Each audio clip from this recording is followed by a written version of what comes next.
Chapter 3. A different corridor. I would like to introduce you to Garstag. Look at this big boy. I would like to introduce you to Bramad and Antarian. Bramad has a tentacle for a right arm. You're welcome. I made it glossy. I would like to introduce you to Battle Bro 1, Battle Bro 2, Battle Bro 3, and Battle Bro 4. Look at all of them. You were complaining there were not enough Battle Brothers. I have all of the Battle Brothers. All of them! How dare you. But oh no! Why are the Battle Bros here? There must be something happening. What is this? Oh my god! It's 20 Ironshade Space Marines. Oh no! But wait, the Battle Bros are not alone. There are tentacles on the ship, attacking the arms and legs of the Ironshades. And look, there are little lords in the rafters. What are they going to do? Oh, they're gonna drop down on top of the Ironshades and tickle them with knives and teeth.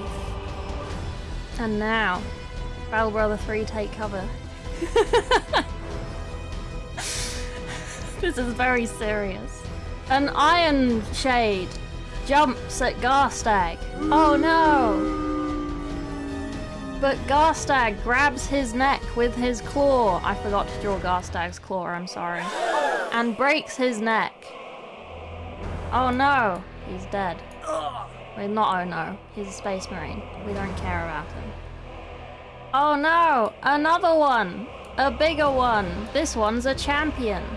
Is also coming towards Garstag. But he gets shot in the neck with an injector thing by one of the Battle Bros.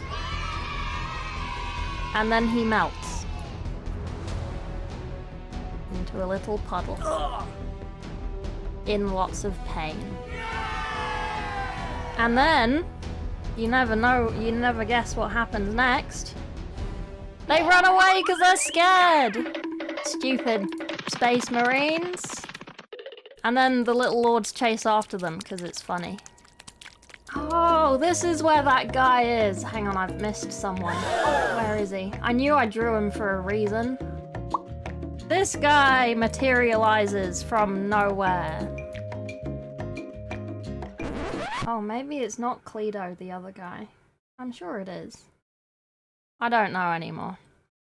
But Slurt has arrived, and Slurt is a really creepy guy. He has like a mosquito mouth thing, and an injector gun, and a little knife. And Garstag is like, why are you here, bitch? If you want to play games, go and find another degenerate, bitch. That's how they talk to each other. They don't like each other. And then we return to Vorks. Vorks is having a great time. Vorks has never had a better time. Vorks is walking through an auditorium called The Sanctuary, which is like a mini Garden of Nurgle. And it has loads of plague tanks, which I forgot to go and get pictures of. I was going to use the ones from WoW. Just so you know. And he's walking along, he finds a little purple... He's shrunk. He finds a little purple orchid, and he smells it, and it spikes him. And it has little poison sacs under its petals, and he feels all tingly. And he's like, oh, new poison. You know what I mean? And then while he is experiencing this new poison and getting a bit tingly, he thinks, you know what this reminds me of? This reminds me of that time Papa Mortarion saved me from Barbaros.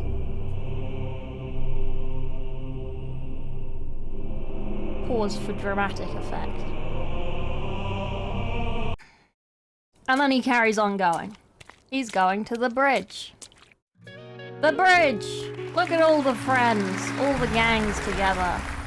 This guy up here, called Rotwee, is having a bit of a bad time. He's trying to get the engine to work, so he's just like poking it with a stick, like, fucking do something, mate, you know?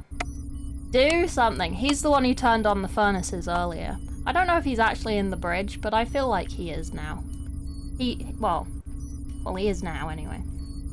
So Vaux arrives at the bridge. He goes and sits down on his chair, because that's his chair, because he is the Siege Master. And then Dragon's like, "You right, bud?" And Vaux just ignores him because they don't particularly like each other. You can go over there. He's still poking that. And then Vaux is now speaking. Do you want me to do a voice for him? There are 4 people speaking, so it might get a little confusing if I don't do voices. Vaux might just have my voice. I think Vaux is gonna have my voice, because he talks a lot. Where we at, boys?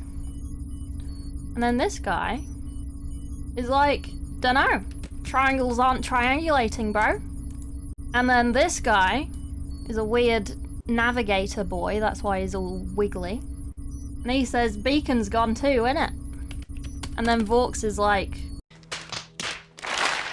Nurgle, take the wheel. And then Hovik, who's in charge of pressing buttons, says, YOLO, I guess. And then he's like, we're going to Ultramar? Fuck it. And then Dragon's like, oh, I hate you. I wish he stormed off at this point, but I don't think he does. I think he just sort of stays there. Also, I did put tentacles in the... just to make it a bit more nurgly. You're welcome. That's the end? Oh no, it's not. There's one more. Vaux says, this is a new universe, brothers. A new vista. How exciting. I wish to see more of it. That is the end of chapter 3. By the way, I also stream painting Warhammer on Twitch and have a Discord. Now on with the book. Chapter 4. The guy is still poking the engine in the bridge, trying to get it to do something. Philemon is in his room with his book, with the little lord that Vaux gave him. He's a happy guy. He's just chilling at this point. He's writing things down. There are 42 Marines that landed on the ship, the Iron Shades, and 7 unbroken are dead. But that's okay. And then there's hundreds of unchanged. Those are like the general population. And he's like, this is fine. And then some of the little lords jump down from where they're sitting, and one of them poops in excitement, as one does. And Philemon is like, fuck's sake, bud. Why would you do that? And he puts him in a jar and is like, yep, you're just gonna stay in there, not pooping on things. Thanks. Now, we're gonna talk about this little crow in a jar. This guy. This little party spooper over here. I can't draw animals, so I just drew a smiley face on him, because I don't know where you'd put a face on a bird. I'm sorry. This is Count Quick. He has a demon name, but it is too long and difficult, and it would make a human mind explode. So we call him Count Quick, because he's very fast. Maybe. I don't actually know why they call him that, but in my mind it's because he's very fast. He has a 10,345 kill count. I don't know why it's so specific. You're welcome. And then I forgot to do something. I wanted to add the Charlie meme of this guy showing... Oh, I can do it without the squares around them. Ooh. Very interesting. And Philemon is like, look at all these numbers. Look at all this stuff. What does it mean? Vorks wants to know where to go. And then Count Quick is like, maybe he could try making his own decisions.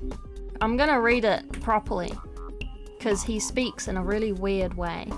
Even before we sent you the Destroyer Hive, you cleaved to this occult. You counted and you computed. That was never the part of what was intended for you. Now it has become manic. Stop it. And then Philemon's like, sucks to suck. And then the bird is like, we always get what we want. And then Philemon says, you're in a jar, mate. You're welcome. Shakespeare level reading. There you go. And now Philemon, I don't know if it's this one in the jar, but he takes the little lord in his little arm. And they exit. And they go to the bridge. Woo! We like going to the bridge. Yay! Look at the bridge. This is where we left the bridge. Dres Yule is struggling looking at screens. He might be blind. I'm not sure. But he's struggling. Jaffa is preparing to get into a jar. An amniotic sphere. To do some navigating. Dragon is being ghosted by Vox. And Hovik is on the sensors. Also, Hovik, this isn't like psycho stuff on Hovik. Hovik is like a little old granny. So I gave her grey hair, but I feel like it just looks like thinking marks. But she's a little old lady. And then Hovik is looking at the sensors. And Vorks says, what does it say? And she's like, I don't know, it's in Gothic. But it says fuck all here. And then this guy is like, oh, there's a distress signal. We should go check it out. And then look who walks in. Philemon and the little lord. You're welcome. And he gives the little lord to Vox. See? They're reunited again. Philemon, we're lost, bud. But that brings opportunity, but also danger. And then Vork says, where's Daddy Primarch? And Philemon says, dunno. Dun dun dun. So they're still lost, but they've now found a distress signal. And that will take us. Is that a human ship? It's an Imperial ship, ER587D. Oh my god. Boo, boo, Imperium, boo. This is a ship that has no weapons or anything. They don't have a warp drive either.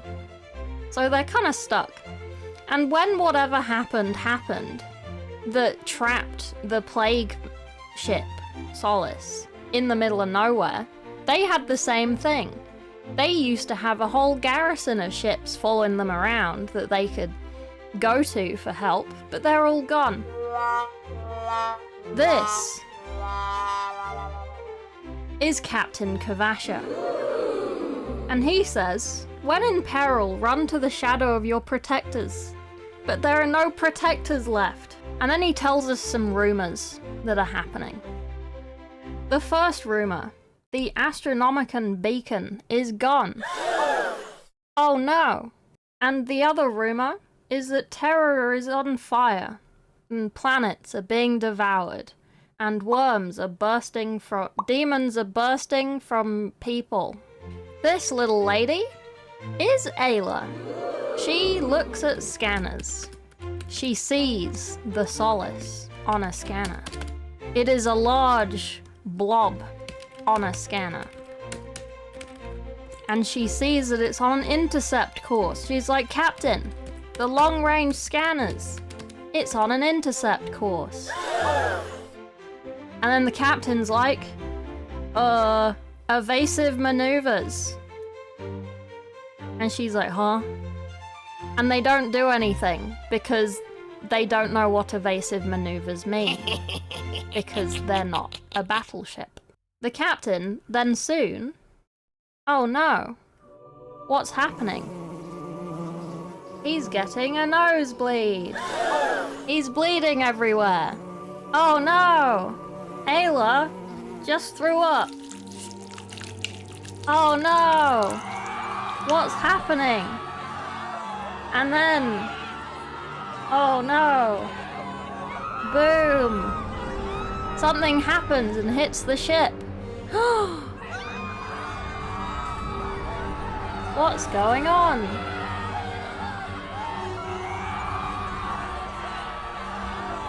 Then the ship darkens. It is weird now. It is very strange, the captain thinks. The captain is now bleeding even more profusely. And Ayla has fallen. She might be dead. She's probably dead. But we don't know. Probably though. And then the captain, he's bleeding even more. Now he's just absolutely covered in blood. And he's all sticky as well, because he's covered in blood. He has a little puddle. Looks like he doesn't have trousers on, but which is true. I didn't draw trousers. So the captain is bleeding. He's having a hard time. He's running around. He's found a gun. Oh my god. He's got a gun now. Look at that little gun. Good gun, that. But oh no! What is about to come bursting in? Ba ba ba ba! It's Vorks and the Battle Bros! Woo! Woo! Woo! Woo!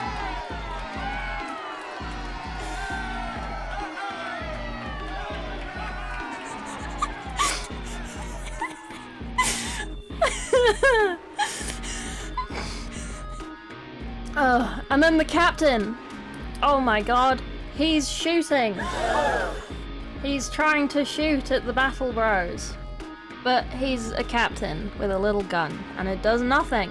And then Vorks is like, my guy, please stop. You're going to teach us things.